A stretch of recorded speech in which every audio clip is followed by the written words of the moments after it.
À chaque fois, on a là-bas, alors. Alors, Madame Bide, elle en avait à Verrières et toi, t'en avais ici. Ouais, on apprécie les touristes. Alors, c'est vrai que pendant ces 5 ans de négociation, alors nous étions dans une situation très difficile. Ah oui. Non seulement autour de la table de négociation, mais aussi sur le terrain. Et la situation à l'intérieur du pays, au Vietnam. Alors, mais c'est grâce à notre conviction. Nous avons vraiment une très profonde conviction en notre victoire. C'est vrai que la lutte du peuple vietnamien est une juste lutte. Mais il faut dire qu'à côté de cela,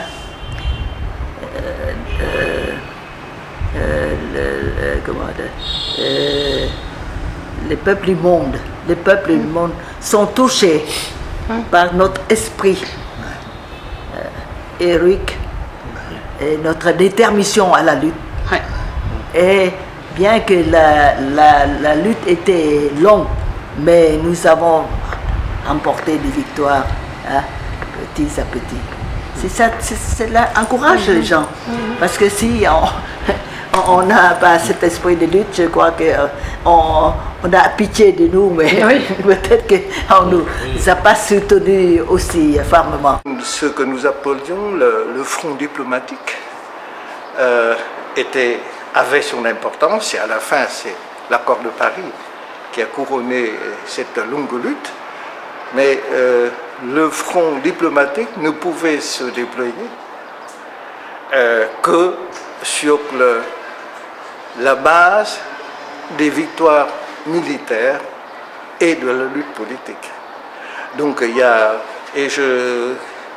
pour moi qui étais militant, c'était une leçon, disons, quotidienne d'histoire, parce qu'on sentait à chaque moment. D'ailleurs, la conférence de Paris a commencé grâce à l'offensive du Tet. Sans l'offensive du Tet, ce qui s'appelle la volonté d'agression des États-Unis ne serait pas brisée. Oui, quelques personnes nous posent cette question. Est-ce que nous pouvons faire autrement? On réfléchit toujours, mais on n'a pas trouvé encore. Parce que vraiment, on voulait arrêter la guerre. Mais vous savez, les Américains, ils pensaient qu'ils pouvaient, avec leur force militaire, tout ça, voilà. C'est pour ça que nous devons continuer. Voilà. Nous pensions que les choses fondamentales étaient bien réglées. Peut-être que les choses concrètes, on a par-ci par-là des défauts,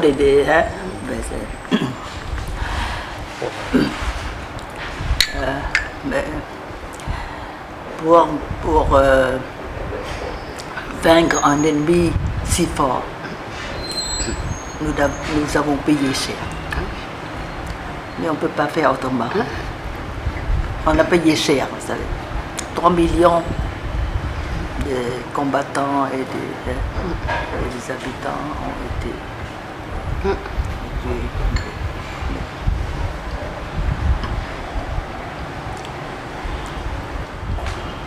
un des facteurs importants qui contribue à notre victoire, c'est le mouvement de solidarité internationale. Et je veux, à travers vous, aussi dire que le mouvement de solidarité du peuple français nous a beaucoup aidés. Et nous sommes toujours reconnaissants de cela. Et je pense que nous avons des liens traditionnels d'amitié avant. Et avec ce qui s'est passé pendant la guerre contre les Américains, on s'est forgé encore cette amitié. Et on va le continuer. Oui, on va continuer. Et voilà. Elle choisit, s'engage à fond pour cette année commémorer le 40e anniversaire des accords de Paris, avec tout ce que ça a pu représenter à la fois pour les Vietnamiens, pour vous, comme pour nous. C'est-à-dire ce soulagement de voir que ce peuple allait vivre en paix et se développer.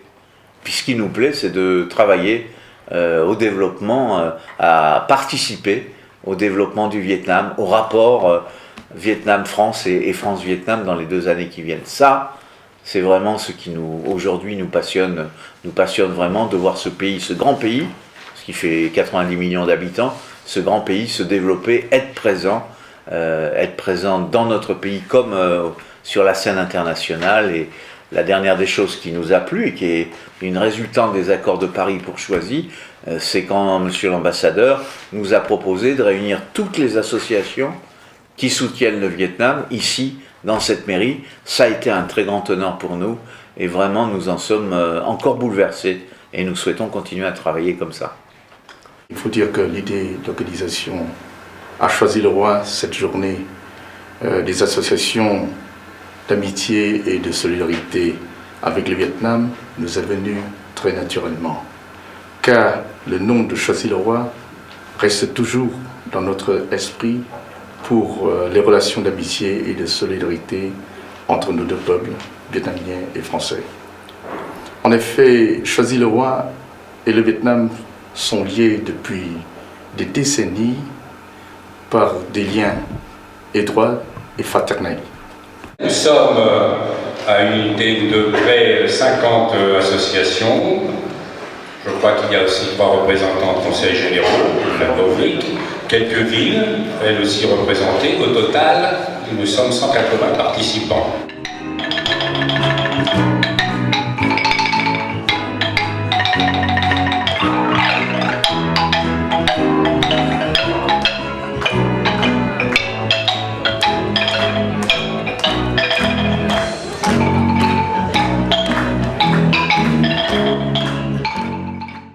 Madame Binh, on va continuer et nous avons à cœur de continuer l'amitié, la solidarité et les échanges avec le Vietnam. L'association d'amitié franco-vietnamienne, créée en 1961, y a évidemment apporté une très grande part. Notre association travaille énormément, par exemple en ce moment, on travaille sur un projet pour relier 150 personnes très pauvres à un réseau d'eau potable.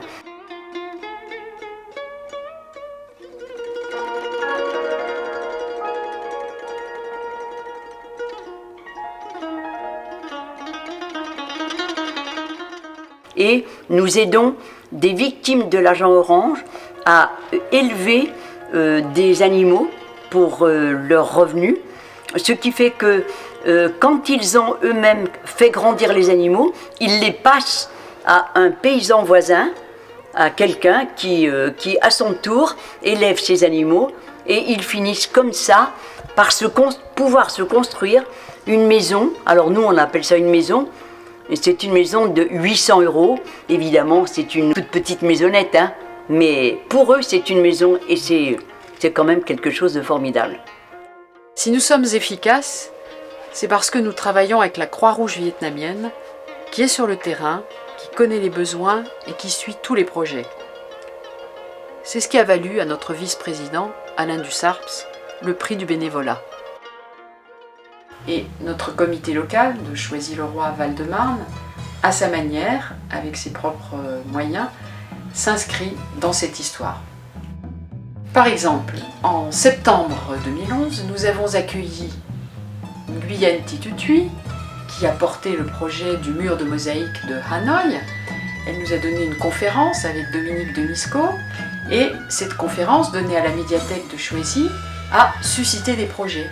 L'idée les mosaïques dans la ville est ainsi née, et puis elle suit son cours et chacun en verra les réalisations.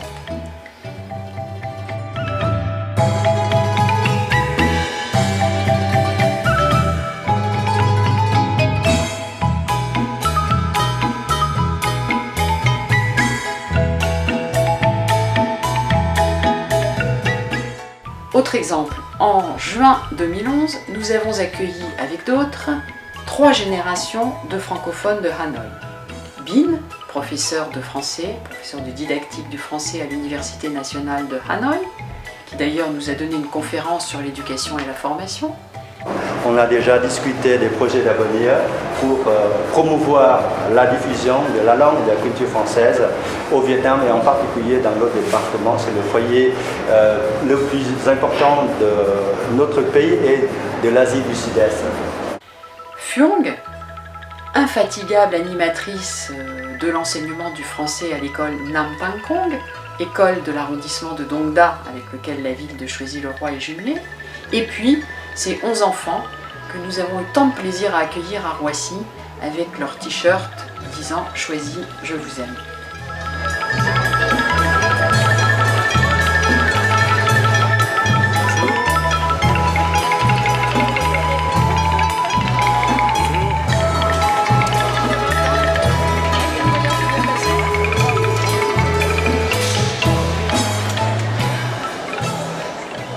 L'amitié entre le Choisy-le-Roi et Dong Da Hanoï et surtout entre l'école Langevin et notre école Nam Thanh Công va se renforcer, l'amitié entre nous deux. Et de plus, mes élèves ils vont profiter du temps d'ici pour mieux apprendre le français, pour parler le français, et bien sûr pour avoir beaucoup de connaissances sur la France et aussi sur la ville de Choisy-le-Roi. Le jumelage entre Choisy-le-Roi et Dong Da, un des arrondissements importants de Hanoï, la capitale du Vietnam, ne cesse de démontrer depuis ces 4 dernières décennies sa vitalité avec des projets très concrets dans le domaine de l'information, de la formation et de l'enseignement secondaire.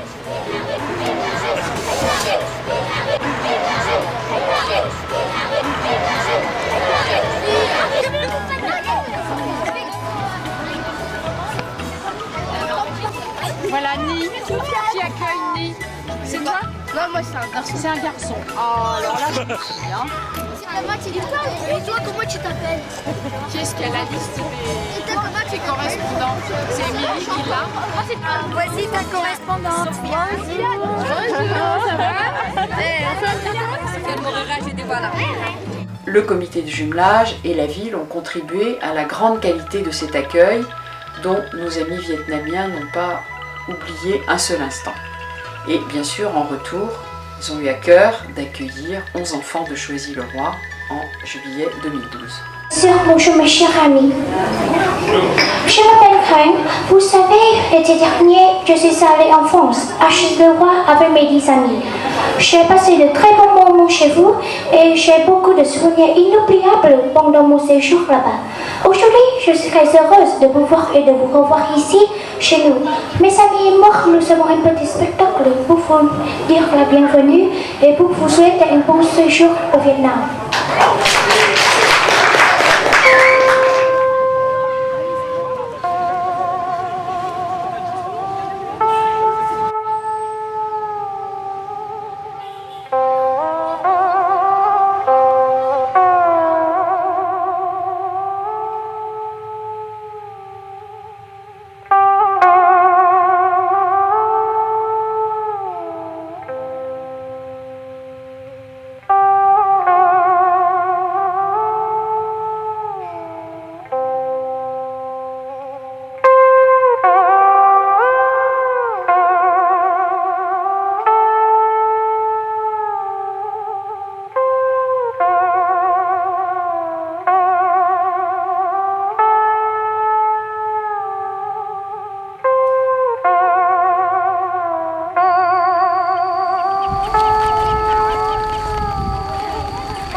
La culture est une dimension essentielle de nos relations avec le Vietnam, de ces relations qui sont un peu des relations de co-création. On fait ensemble. J'accompagne un projet, en tout cas, avec le Vietnam, une pièce de théâtre qui s'intitule Andromaque de Jon Fosse, alors donc, et puis qui va avoir une partie, en tout cas de résidence ici. Il y a une partie actuellement qui est en résidence à Hanoï et une autre partie à Choisy. Tôi là một thành viên của Nhà hát kịch Việt Nam. Tôi làm diễn viên. Sau những cái bước Je suis l'acteur du Théâtre National du Vietnam et dans des rencontres et des discussions entre l'ambassade de la France au Vietnam et le Théâtre National du Vietnam, nous savons qu'il y a un projet de coopération culturelle entre la France et le Vietnam. Chúng tôi được vinh dự. On a rencontré nos amis vietnamiens et c'est vrai que ça fait seulement quelques jours qu'on répète, mais je crois pouvoir dire, enfin, même si on balbutie pour l'instant, la rencontre se fait, la rencontre artistique et humaine. Un des buts magnifiques, c'est que des gens qui ne parlent pas du tout la même langue et qui n'ont pas du tout la même culture, qu'elle soit théâtrale, artistique ou autre, arrivent à se rencontrer sur un plateau de théâtre et à raconter une histoire ensemble. Pourquoi faire jouer en deux langues? Andromaque, c'est quand même, entre autres, et là Jon Fosse a resserré le propos, et il y a une grosse partie de ce propos qui est autour de la passion amoureuse. La passion amoureuse, elle n'a pas de frontières. Đối với tôi, điều quan trọng không phải là ngoại ngữ, mà là các cái cảnh với nhau, ví dụ như cảnh tôi với Andromaque. Andromaque, c'est la personne avec qui je joue le rôle comme une confidente. Oui, comme une confidente. Je dois l'observer attentivement sur l'interprétation pour deviner le sentiment, l'interprétation, l'exécution, pour concevoir le sentiment, la mentalité des personnages. Et la langue étrangère, ce n'est pas la barrière entre nous. Nó là không có sự bất đồng ngôn ngữ. Et tout l'intérêt de ce travail, c'est d'être obligé de travailler pour une fois différemment, c'est-à-dire de mettre du sens à travers la musicalité des mots. Vì Louis sẽ không bao giờ chấp nhận rời xa thằng nào, vì ông ta muốn làm đau Andromaque. Việc thách thức các quân vương càng khiến tình yêu của ông ta đối với nàng thêm mãnh liệt. Va parler à celle que j'aime. Dis-lui que je suis venu pour être auprès d'elle. Dis-lui que l'unique raison de ma venue ici, c'est elle.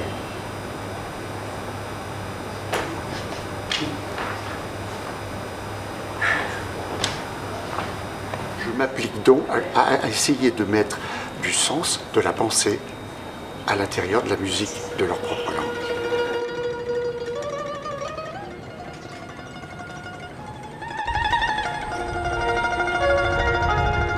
Cette fois-ci, on a choisi ces 37 poèmes, c'est Croix qui les a choisis. Ils ont été traduits en français, je pense, bien traduits. Et moi, j'ai illustré de mon côté parce que c'est mon boulot.